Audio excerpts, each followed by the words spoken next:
What's up, folks? Welcome back to the Whoop Podcast, where we sit down with top athletes, scientists, experts, and more to learn what the best in the world are doing to perform at their peak and what you can do to unlock your own best performance. I'm your host, Will Ahmed, founder and CEO of Whoop, and we are on a mission to unlock human performance. On this week's episode, we're continuing our series on mental health by going deep on the human nature. Whoop VP of Performance, Kristen Holmes, sits down with leading evolutionary psychologist, Dr. Bill Von Hippel, for a discussion on what makes us tick as humans and how that plays a role in our mental health. Dr. Von Hippel is the author of the book, The Social Leap, and explains how the experience of our ancestors shaped the way our minds and bodies react to stressful situations, both positive and negative emotions, and social settings. Kristen and Dr. Von Hippel discuss the basic elements of human nature and how understanding ourselves can better prepare us for daily life, how the stress response systems our bodies developed millions of years ago can sometimes prove challenging in the modern world, social comparisons and the role they play in both happiness and unhappiness, self-control and willpower and the things you can do to set yourself up for success, and why we think about the future and how honing your ability to stay in the present can help you get into a flow state. Really great episode. As a reminder, you can get 15% off a Whoop membership if you use the code WILL, that's W-I-L-L. Without further ado, here are Kristen Holmes and Dr. Bill Von Hippel.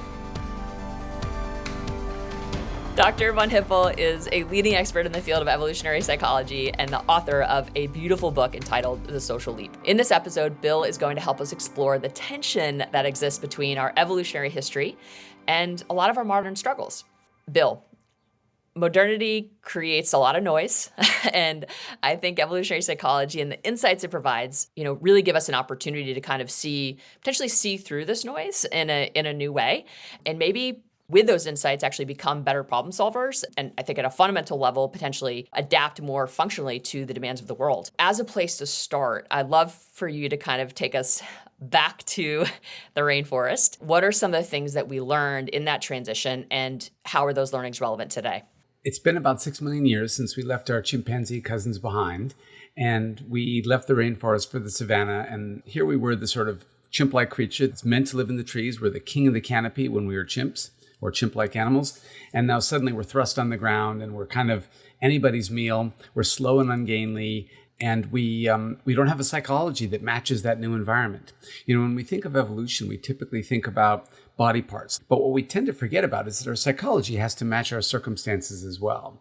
And one of the biggest things that changed, and this is a big part of what I call the social leap, is our cooperativeness. So that world that we first evolved in demanded our cooperation in order to survive. We had to work together to escape the lions and leopards and even saber-toothed tigers that roamed the savannah at that time. The mismatch that we experience today are very different, and they tend to center around the kind of ways that we lived in very small communities then and the way that we live in very large communities now. So to just give you one of countless examples that you could imagine, one of the most important things for us was to find a niche, find a way that we could contribute to our group. Because if we're consuming more calories than we're bringing in, one day we're going to wake up and our group has left us behind. And that's a death sentence for a human. And so we look to ways that we can be the best. And now in a group of 30 people, maybe I could be the best hunter, maybe I couldn't. So if I realize, that's not going to happen, maybe I could be the best arrow maker or the best medicine man or the best storyteller. I'll find something where I've got a good shot at it.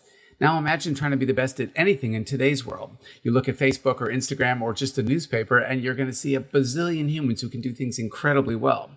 And so that previous motivation that served us really well, it was hard to be happy unless you could stand out in some way, now serves us very poorly. Because if it's hard to be happy unless you're the best, well, hardly any humans are ever going to be happy. Is there any way that this dynamic actually can help us?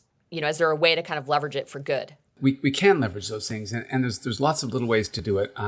Again, to give you one example, part of the way that we try to stand out, this idea of being the best is also in today's world is to sort of have the most. Like if I can be a little bit wealthier, if I can have more stuff than you do, then I can rise up in status. The problem is that as the world has gotten a lot better, we've gotten happier, but we haven't gotten nearly as happy as you might think. And part of the reason we haven't gotten nearly as happy as you might think, given how much easier and better our lives are compared to our ancestors, is that there's a massive zero-sum game built into humanity, and that's the search for status. For me to rise in status, the only way for that to happen is for you to drop in status, right? We can't both rise in status together because it's a relative term. And so one of the ways that people seek status is by having stuff. Now, we know you can look at the United States over the last 50 years, and you can look at the average level of happiness of American citizens, and it's been measured very well every year. And we can see that it's functionally flat. And if we look at the wealth of the United States over the last 50 years, we can see that it's dramatically increased. People have purchasing power today that's 3 to 4 times what it was 50 years ago. So you'd think, well, if wealth makes you happy, America would be happier now, and it's not. But interestingly, if you look within Americans, at any one time, the wealthier folks are happier than the less wealthy folks.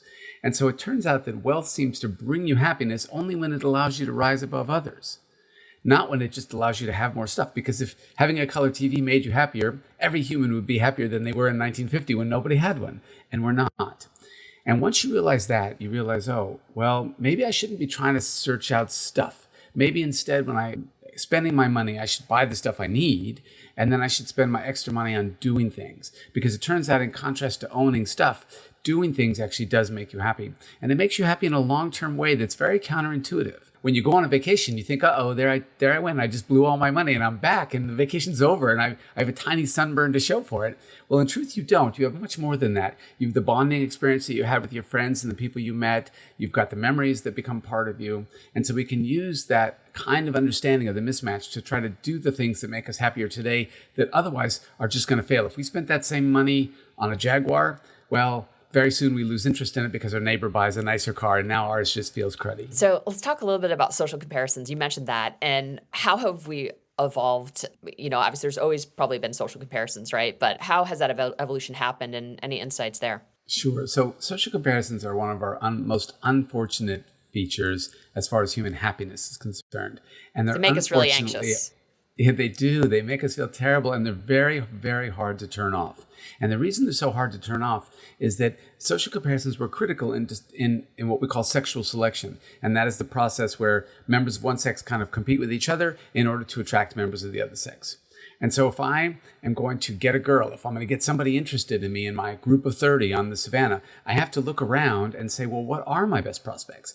And say, well, you know, this guy here, he hunts better than I do. This guy here, he's a better arrow maker. What's my chance of being best at something so I can maybe get one of the women in my group to be interested in me? And so we all engage in social comparison all the time. Now, fortunately, the one piece of good news is that we tend to aim our social comparisons at the most relevant others.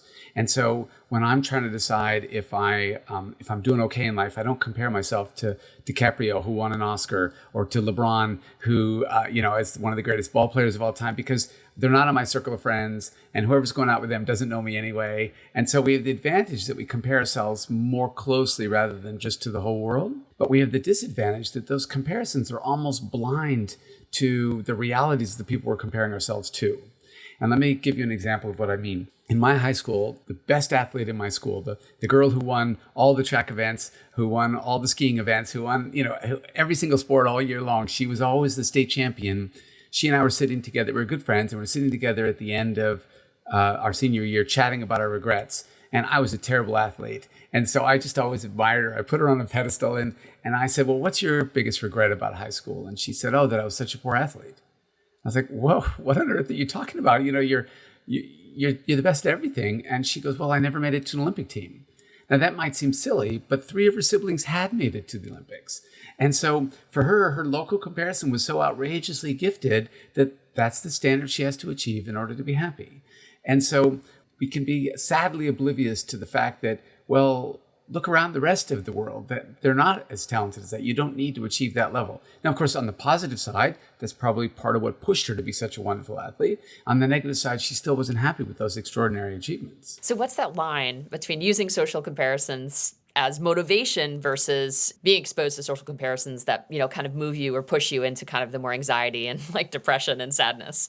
Because it's something that we have to deal with. We must have a framework. And some of us have a great deal of difficulty turning that off, and it's impossible to keep looking to the next person and saying, as soon as I have a nicer car than my neighbor, I look at a neighbor farther away. Some of us just spend our life on what we call this hedonic treadmill of continually achieving, but it's not being enough, and then ratcheting up.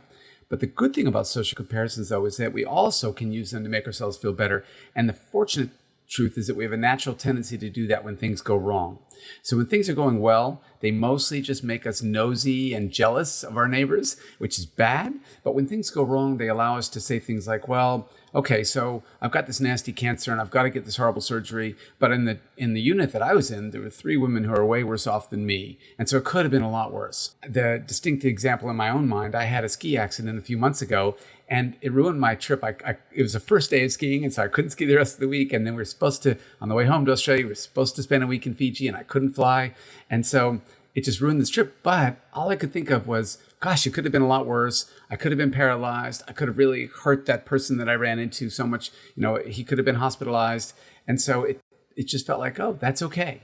And so it resurrects the bad in a nice way, but it also fails to allow us to appreciate the good. And so it squishes us toward the middle. It's interesting. On the Woot platform, we obviously have this opportunity to be on teams and to compare our data. So there is, I think, that aspect of social comparison, but having the mindset that, you're using it for good and understanding when to turn stuff off and how to, kind of move around in the world so you are not victim to the social comparisons, I think is really important. Like for me, I really very rarely work out in a gym because I know it's a place for me where I end up just getting injured because I can't not lift the most and go the farthest. Yeah, I literally can't help myself. So I work out at home and by myself. I'm a lone wolf when it comes to working out. But I think that's the thing is you figure out what works for you and what your little triggers are and create a framework. No. And Socrates would be proud of you for knowing thyself. And it's also the case that these social comparisons can be highly motivating. And so here's a case in point. There's a perfect example. You work out at home so you don't see the person next to you lifting more weight and forcing you to put more weight on the bar than you really should. But you're also a member of a team and you look at what the other members of the team are doing and that motivates you to try a little harder and to do a little better. And so the key is that what we try to advise is look at other people to motivate you when you're looking at mutable traits, when you're looking at something that you can change. And so in my own case, my HRV is never going to be as good as yours. Well, not unless I can somehow get younger again. It's just not going to happen. My best day is probably your worst day if I look at my actual heart rate variability. But if I look at my recovery, maybe I can beat you one day. Or if I look at other aspects of what the team is telling me. And so we need to choose those traits that are changeable. And we need to push hard on those and look to others to motivate us and to inspire us. But when we reach our limits, we need to be good about saying, okay, well, that one's not going to change anymore. Let me just take this out of my social comparison box and let me look at my Whoop device and look for other kinds of ways that I can try to achieve. That's perfect advice. I love that. All right, well, let's talk a little bit about stress. Another thing that we think a whole lot about on our platform is stress and how we adapt from it. I think in, modern times we're exposed, we just have unprecedented access, to all sorts of, information, resources, technology. And, how has that kind of changed our response to stress potentially and our ability to therefore adapt? Yeah, that's a great question. So there's really 2 sides to this picture. The first side is, what is the stress response and why did it evolve to be the way that it is? And that's part of the story is kind of going back to the saber-tooths. So there we are on the savannah and we're being chased by a saber-toothed tiger. Now, what does your body want to do? All it wants to do is get to that tree before the saber-tooth gets to you. And so it's going to shut down systems that are not necessary because they're just wasting metabolic energy. And it's going to shunt its energy to systems that are. So do you need to be digesting that sandwich that you ate earlier that day? No. Digestion is enormously metabolically costly. Don't waste your energy on it now. Do you need to be producing immune cells because 2 weeks from now they're going to be coursing through your veins and maybe curing that cold that you had contracted? No, you don't need more immune cells in your system. Right now, you got plenty and you can make more tomorrow. And so things that are secondary to survival in the moment tend to shut down or be massively dampened. And things that are critical tend to be cranked up, which is basically your muscular system, because that's what the threats were. There were things trying to eat us or kill us. So stress responses are super well adapted to that. You can shut down your digestion, you can shut down your immune system, and you can make it to that tree. If you're lucky, you got there right before the saber-tooth, and now you pass on that tendency to do exactly that to your offspring. The problem is that most of today's stressors don't involve running and fighting as hard as we can. They don't involve use of our muscular system in order to survive. The second problem is that Once we ran from the saber-toothed tiger and we're sitting safely in the tree, well, now we don't care about that thing anymore. It's irrelevant to our lives, and we can happily break out that sandwich or whatever it was that we're doing, wait till the thing goes away, wait till our group shows up and clubs it and turns it into a nice fireplace rug. And so now, though, we face these stressors like you have to get your job done, and every day you're falling further and further behind. You have people in the office who are challenging to deal with because they're demanding too much of you or taking credit for your work or whatever the case might be. You can't hit any of those people. You can't run away from them. And so the systems that work really well haven't evolved to deal with it. And more importantly, think about the long-term costs of shutting down your digestion system every day, of continually shutting down your immune system every day. These things become titrated with your mood. So your body understands, oh, I should be shutting down digestion and immune system when he's sad or when he's afraid. Well, what if I'm sad and afraid for a good chunk of the day? It starts to make me very unhealthy. And so this system that made perfect sense then makes very little sense now. Now, technology can make that better, but it can also make it worse. And so if I get access to technology that tells me what I ought to be eating or when I ought to be exercising and how much exercise is too much and things like that, that's really beneficial to me. Because one of the things we know, for example, is that exercise does a great job in removing these kinds of stressors, possibly in part because it links back to what we were meant to do when we were stressed, exercise, right? But for other good reasons as well. And so technology can be really helpful in that regard. But of course, for some people, technology can also be intimidating. If they see news that they otherwise wouldn't see and the news isn't good, or if they start to get completely obsessed by 10 million different metrics, because there are 10 million different metrics you can have now. And so the key for us is understanding that old stress system, finding ways to avoid it whenever possible. And I know that's super hard. There are huge individual differences in the tendency to worry about whatever just happened. And so when I start doing thing A, thing B isn't even on my mind anymore. But for lots of humans, my wife in particular, thing B is still there and so is thing C. And it's hard to put those out of your mind. And that's not easy for anybody to do. There's just big individual differences. But you can find your own strategies. You can find distractors that work. You can find ways to reappraise the problem, to turn it from a threat into a challenge. You can do these kinds of things that allow us to sort of short circuit the negativities of this ancestral stress system. And that's really the overarching concept is kind of going from a state where you feel unsafe. You perceive the situation to be unsafe, so you activate the stress response. So you need to get yourself back into a situation where you feel safe and that it feels challenging, but not beyond your capacity, not too easy, so you're complacent. So you kind of get yourself into that zone of arousal that's like optimal, where everything is working efficiently. So you mentioned appraisal as a way to kind of get you there. Could you talk just briefly about what that actually would entail, like how a person actually would reappraise a situation? Like what does that narrative look like? Sure. And so let's say that I go to the gym and you had, for whatever reason, you didn't have your weight set at home, or you're traveling and you're at the same gym with me, and now you're doing 10 million times better than I am. You're running faster, you're lifting more. And I'm like, oh my God, this person is so intimidating. But I can think to myself, okay, well, yeah, this person is intimidating, but this person is probably a different class of athlete than I am. And this person could be a role model for me rather than somebody that I'm striving to compete with or to do better than. And so almost no matter what we encounter, we can think about the glass being half empty or the glass being half full. Now, some threats are almost impossible to reappraise.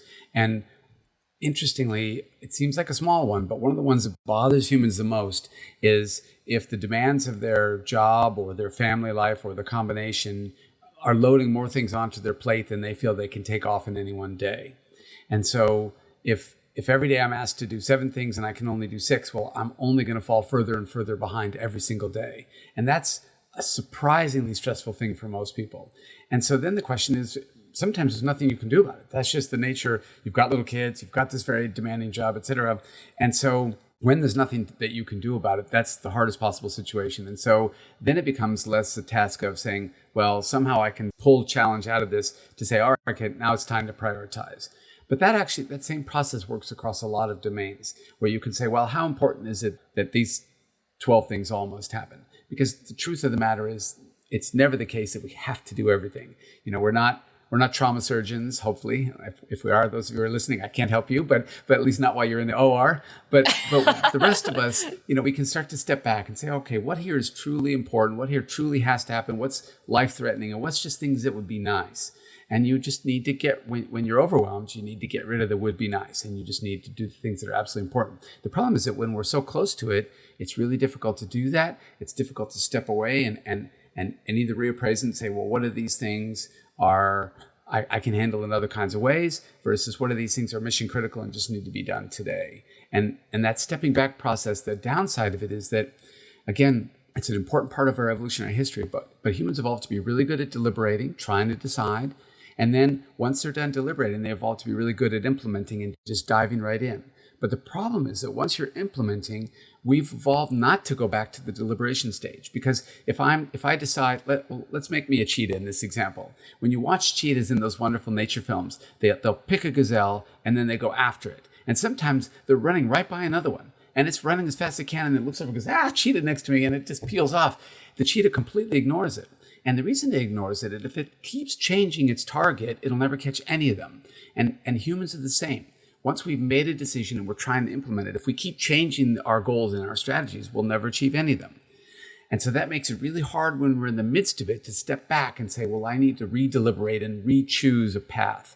But of course, that's mission critical. Stress narrows our focus of attention, just like that cheetah who's chasing the gazelle, right? And so we need to stop ourselves and say, hold on, I'm overwhelmed. Let me just take 10 minutes here or however long. I'm going to sit down with a cup of coffee and I'm going to reprioritize everything. Maybe it means writing down everything that's being demanded and go, oh, heck, I don't need to do that. Sorry, Kristen, that becomes your problem. That sort of thing, rather than mindlessly chasing all of these things that we just can't do. I guess I wonder, or I question how often folks really go through that process of deliberation and really reassessing, okay, is this actually the right path? There's a subset of folks who are more on the contemplative side but I think technology in some way has evolved to really prevent that exercise of deliberateness and kind of that interior work. We just have so many other things that we can distract ourselves with that kind of pull us away from ourself. Yeah.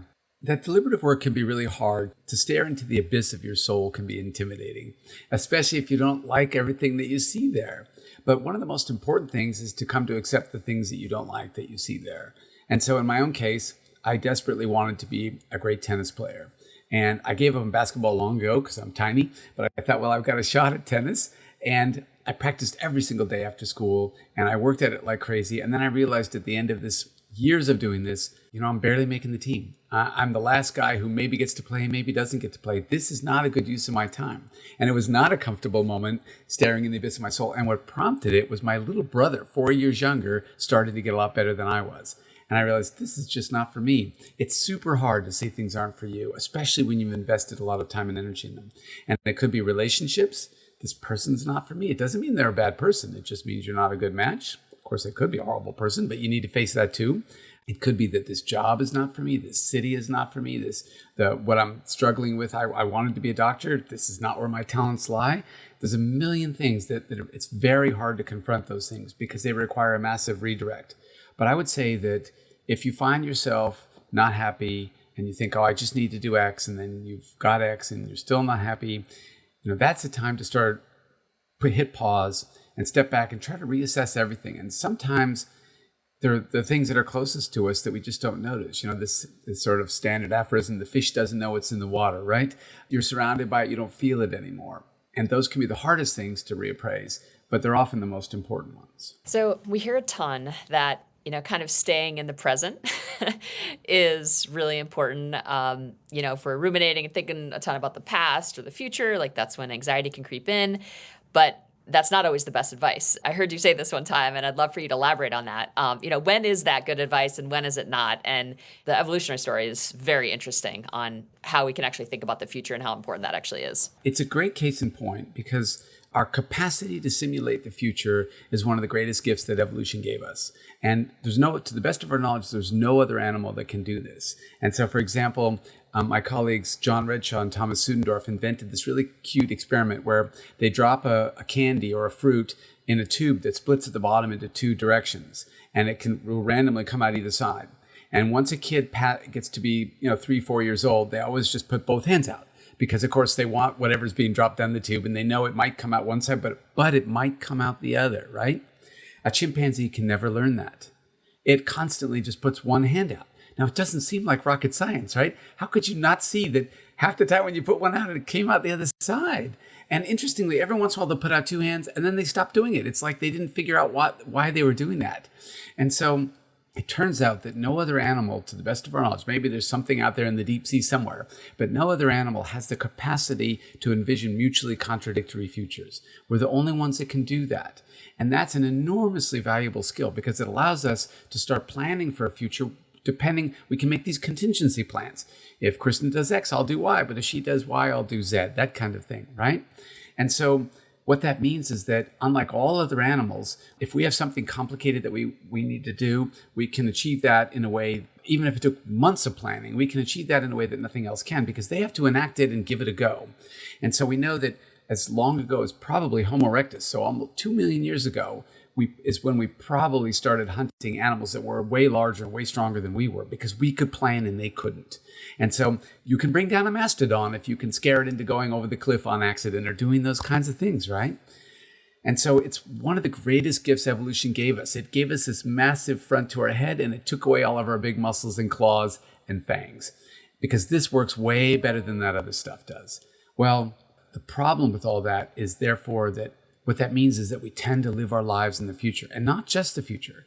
We link the past to the future because whenever I do something wrong, now I need to make sure I don't do it again. So I think a lot about the past and the mistake I made, and I think about how I'm not going to do it again in the future. So Bill living in the present is a chimpanzee. Bill living in the past and in the future simultaneously and constantly back and forth, well, that's a planning machine who's going to be a big success. Now, the problem, though, of course, is that you can fail to notice all sorts of wonderful things when you're living in the future of the past. And so, imagine that your favorite dessert is a Snickers bar, and you give yourself one every once in a while. Well, the moment you start eating it, you should be as in the present as you possibly can so you can appreciate this treat that you don't usually give yourself. Well, if you're anything like me, your mind wanders to something you got to do tomorrow, and you might as well be eating sawdust at that point. You're not noticing it anymore. And so being in the present is super important for appreciating the things that happen, and sometimes the unexpected things. There's lots of great examples of people's inability to appreciate the unexpected because their mind had ratcheted forward to the future. The problem is that it's incredibly difficult to turn that off. And so what I always advise is don't try to turn it off writ large. You can't go through your life living in the present because evolution prepared us to not do that. It's a survival mechanism too. Exactly. A hugely important one.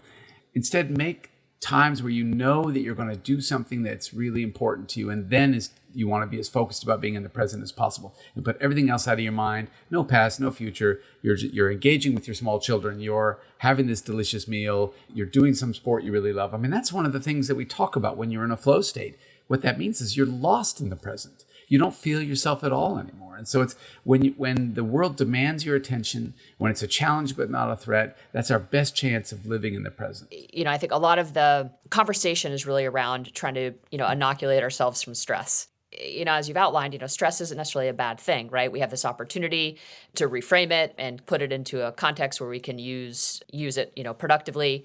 But I think there's moments where, that stress, if we can understand it, we can leverage that as energy and tackle some of the things in our lives that we might otherwise kind of procrastinate around. Because I think that's kind of a newer phenomenon. If I had to run from a tiger, that, obviously I create a lot of energy. If I have to go hunt, I create energy.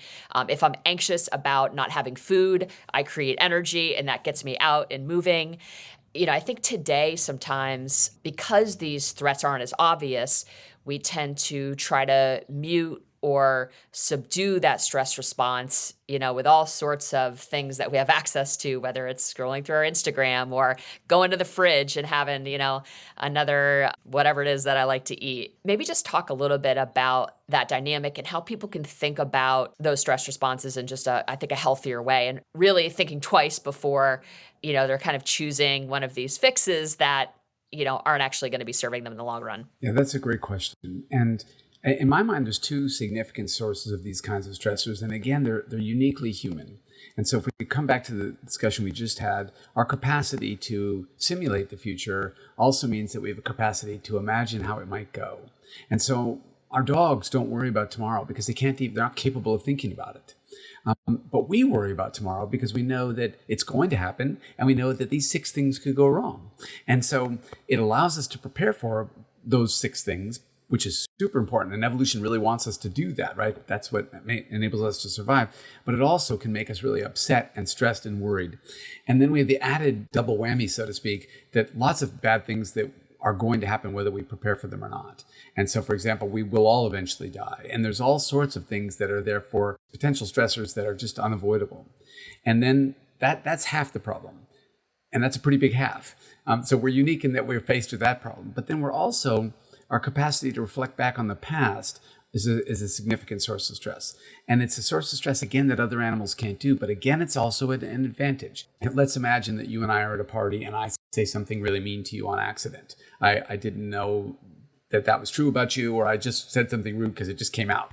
I'm going to feel incredibly guilty. And I'm going to go, God, I can't believe I said that. What's wrong with me? What kind of a person am I? She looked so upset when I said it. And as a consequence of that, I'm going to keep stewing over it over and over again. It's going to keep coming back to my mind. It's going to keep upsetting me. But that's actually a good thing. And the reason it's a good thing is now I can learn from that one experience in a way that no other animal can. And so if all that happened was I said something mean, you got a sad look on your face, and both of us went on because I wasn't capable of reflecting on it, it would be very hard for me to learn not to do it again. But humans can turn one experience into 1,000 experiences by continually go back and reflecting on them and thinking, how can I do better next time? And so some of these kinds of stressors we shouldn't be trying to avoid. When we beat ourselves up because we do the wrong thing, well, a little beating up isn't such a bad idea. It only becomes a bad idea when it becomes a lot of beating up.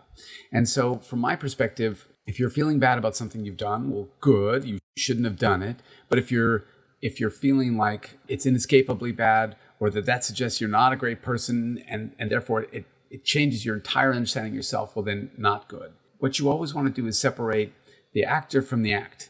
And so I did a terrible thing, I must not do a terrible thing again, but not I did a terrible thing, ergo I'm a terrible person. Because that's what leads these kinds of stressors to have these really big negative consequences. And so if we go through our lives continually being critical of our performance and trying to make them better, that's great, so long as we then don't become critical of ourselves and think, oh, I'm not deserving, I'm not, I shouldn't be a happy person, right, etc. Right. And so it's kind of separating our self-worth from exactly. Yeah. We can harness these kinds of negative feelings, and we can use them to do a better job if we can deflect them away from our core self, which is super important. And if we can't, then that's something you need to talk to people about. You need to find a way to use your stressors to just increase your performance without feeling bad about yourself. I mean, the folks who don't have bad feelings, they're psychopaths. They're psychopaths. Yeah, they're not functioning in society very well. So bad feelings are okay. Let's talk about self-control. It's obviously one of the biggest predictors, I think, of success in the modern world. What was it like back then, and how's it now, and what are your insights there? Sure. So yeah, self-control is super important. It was Roy Baumeister who was in 30, 40 years ago working on self-esteem because that was super important. And it turns out it doesn't predict much except how happy you are with yourself.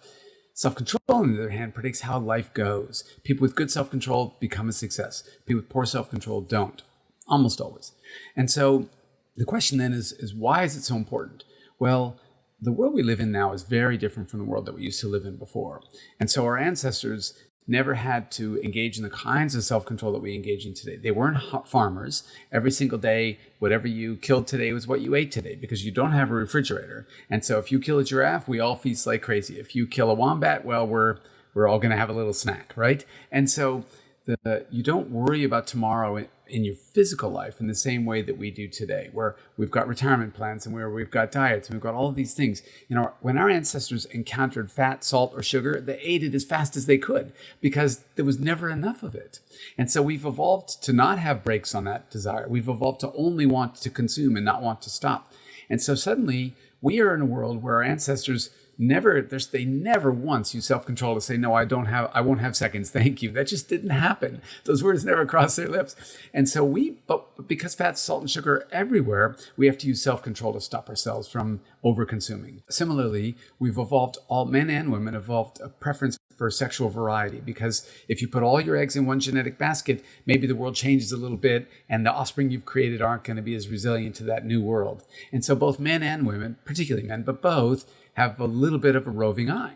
Well, that's okay in a world of 30 people, right? There's just not going to be that often where somebody new comes into your group that you're going to be attracted to. But now you open your door and all that you see is novelty, right? And so it takes, for a lot of people, maintaining relationships takes a lot of self-control. And the problem is that our self-control system did not evolve to handle this. It only evolved to handle little arguments with your partner and your kids and don't smack them and things like that. It didn't evolve all these long-term curbs on our behavior. And so it turns out that that's just, it's too much for us. We cannot resist temptation in that way.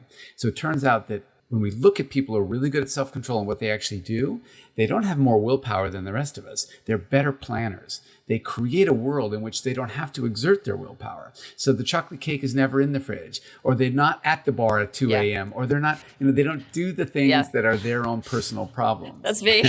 Right. And so if you organize your life so you don't have to exert willpower, well, then you're going to be a success. If you organize your life so you need to exert willpower, well, unless you're 1 in 1,000, you're going to be a failure. How would you reconcile just that tension to really maximize kind of our health and our well-being? And what are your thoughts?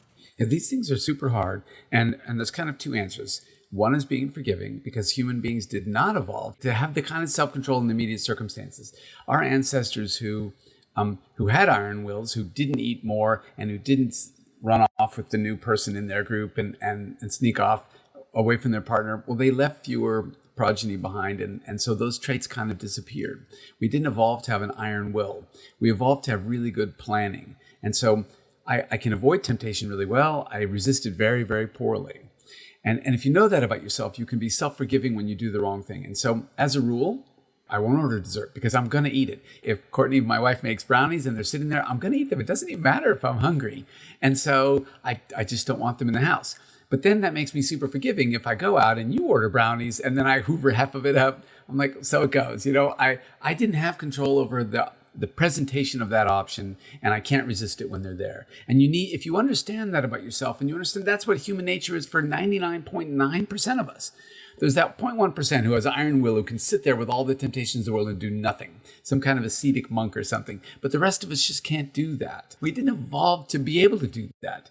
It's not relevant to our lives. And so instead you design your life so that you avoid your temptations rather than resist them. And then when you can't resist them because you failed to avoid them, when things didn't go as planned, then you just have to be very self-forgiving.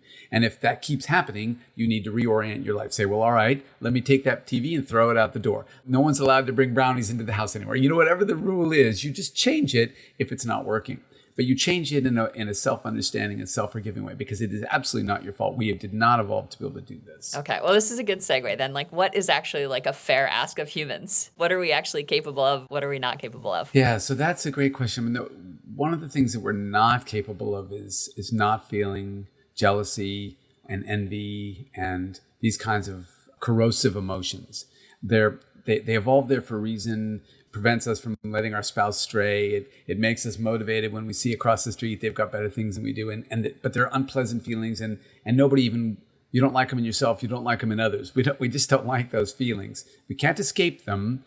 We can try to minimize them, but at the same time, we also evolved pride, these self-conscious emotions like pride on the positive side, which motivates us to redo the good things, and then shame and guilt on the negative side. They're there for a good reason. Again, we talked about this earlier. It's only psychopaths who can't experience shame and guilt, right? So you need to have those systems. But the key is, how can you try to minimize asks of yourself that are too large? And so sometimes you just have to let things go. And yes, I really wanted to be the tennis player on the team, and I was always that last maybe guy who got to play, maybe didn't. And I eventually decided, well, that's just not going to be self-defining anymore. I'm going to let that go. And so you need to be honest with yourself and say, where do I have good prospects? Which are the things that are going to work out? Who should I be setting my sights to?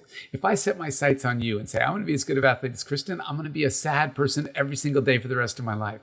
But if I set my sights on that kind of schlumpy guy in the gym next to me, maybe I can outperform him. And so we just have to try to be super honest, super self-forgiving, and always be setting our sights a little higher than where we are, but not unrealistically, Tiger Woods can put Jack Nicklaus's record on his bed and contemplate it every day because he's so extraordinarily gifted. It's possible. But if I do that, I'm just going to be one unhappy organism. How does social media play into all of that? The social media, unfortunately, tends to make it all worse. Now, the problem's already there because we already live in a world with so many humans that we go to high school and we see people who are more talented than we are. Most of us do every day. It's just that's the probabilities. And our ancestors didn't have that problem. Remember, they're in very small groups. Social media turns your high school into the biggest thing you possibly can. And to make matters worse, they tend to be very heavily curated. And so when I look at the pictures of my friends' dinners or vacations or whatever, they don't include the lost luggage. They don't include the burnt toast. Everyone's lives seem better than our own, and they're just not. Those experiences are the rare ones that are worth putting on those accounts. And so if you can look at that and think, oh God, what a delicious breakfast. I'll try to do that someday and make you happy. Great. But most of us can't. Most of us, when we look at that, go, my breakfast wasn't as good as that, or my vacation isn't as good as that. Just don't get on it. Don't look at those things. That's like not having a TV or not buying the chocolate cake. We know that social media tends to make you happier when you use it right. And using it right means you use it to supplement your in-person relationships, not to replace them. And using it right means you avoid those platforms that only tend to upset you and tend to make you feel bad about yourself or where you're going in life. The average person is by definition average. And so there's going to be lots of people out there doing better than we are in lots of different domains. And you have to learn to ignore those or to let those go. What would you say is kind of a practice that will make us better at recognizing the value, for example, of, bad feelings and understanding that there are limitations to self-control and being forgiving and understanding what we're capable of, what we're not capable of? Is there any practice that you think can kind of help us, or framework that can kind of help us be better at those list of things that really do impact our overall mental health? Yeah, there's two answers. And the first answer is meditation is a great way of achieving self-acceptance. Not for everybody. It works well for some and doesn't work well for others. But that's one of the reasons why mindful meditation is such a good practice for so many people. I can't control my mind. I can't quiet the cricket in the temple of my soul. And so I don't try. So it's not for everybody. But the second thing is that what you also need to do is you need to be really honest with yourself about what's making you be better and perform better and what's just making you unhappy. If I get on social media and I see all the other athletes or movie stars or whatever my thing is, whatever I'm trying to do, and if I see them and it motivates me and excites me and I get happy as I get closer to their performance, I can see myself achieving my goals, well then by all means, keep getting online and looking at those people who are better than you are and trying to motivate yourself. But if you get off social media and all you feel is envious about their vacation and their dinner and all the other things, the wonderful date they had that you didn't have, well, don't get back on it and look at that stuff, because that's not helping you. And so negative emotions are super important. Remember, we've talked about that. When I was rude to you, I want that to just percolate in there so that I make sure I never do that again. But you had a better vacation than I did. What difference? That doesn't teach me anything, right? And so I shouldn't be getting on my social media account and looking. I shouldn't allow those bad feelings. I should wallow in the bad feelings of the bad things I've done until I solve them and forgive myself and move on, and then stop wallowing by all means. But I should not wallow in my envy over your vacation and your meal and all those things. And so if that's all social media is doing, if I get on it and I go and it makes me smile when I see Kristen having a great time and I go, I haven't seen so and so since high school and that makes me happy, great. But if I get on and all I feel is sad and envious when I'm done, don't get back on. It's harder than it sounds, But I think we just have to kind of keep reminding ourselves and not being shy about reflecting on how things make us feel and how important those things are. Yeah, they do accumulate and in lots of ways that we can't necessarily perceive. And I think that's where you start to feel the stress and it becomes, it becomes chronic and, you just start getting into a rut. Yes. And that kind of thing is really difficult to avoid. It happens slowly. It's the frog in the boiling water. It starts out at room temperature and you slowly raise it. It will never leave because it can't. And we've evolved to do that. We've evolved to accommodate to our reality. And that's why our ancestors could be happy in a world that we would be totally unhappy in, right? Because we're always worried about tomorrow's food. It's totally boring. There's no TV, et cetera, et cetera. But we've accommodated to this entirely different world. And it's hard to say, all right, what aspects of these worlds should I not be accommodating to? What aspects of these worlds are intolerable and I need to end them versus what aspects are just things I've got to deal with and I should be ignoring it or addressing it or just moving on and living with it. Well, Bill, this has been such an interesting conversation. I just appreciate you so much. And just thank you for sharing all of your wisdom and insight today. Where's the best place for folks to find you? The best place to find me really is on the web. You can see all the work that I actually have done. So ResearchGate and Google Scholar, and plus has all my academic articles. And then we've got, the Social Leap is available wherever a person might want it if they want to read the more public-facing version of all that. And of course, people are always welcome to contact me if they have questions. And as the advantage and disadvantage of my last name is it's weird enough that there's only one of me. And so I'm very easily found just by Googling. It's a real honor to chat with you today. So thank you again. We'll talk soon. You're a total sweetie. My pleasure. Thank you to Dr. Bill Von Hippel for coming on the Whoop podcast. If you enjoyed this episode, please leave us a rating or a review.